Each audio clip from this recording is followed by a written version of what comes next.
Welcome to Tenor Tech, where I solve the problems you didn't even know you had. You need to act now. Confirm your Outlook version and whether you use Exchange, IMAP, or POP3 because fixes differ.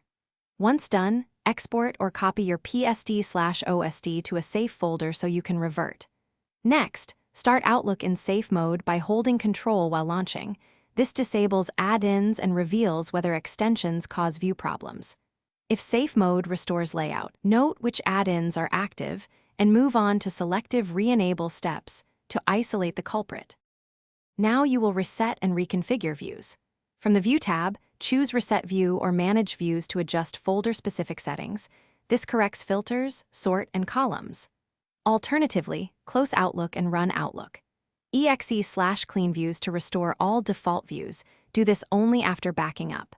Then, make sure to disable add-ins and enable them one by one while restarting Outlook to identify any that break layout. If columns or reading panes still misbehave, adjust view settings manually and save. Finish by recreating and saving any custom views with clear names so you can restore them later.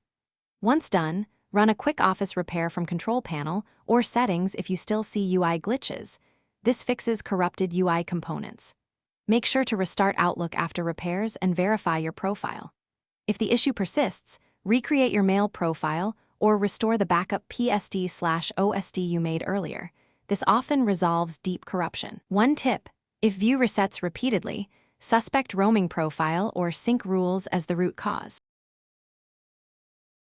Thanks for watching. Subscribe to keep your life in tune.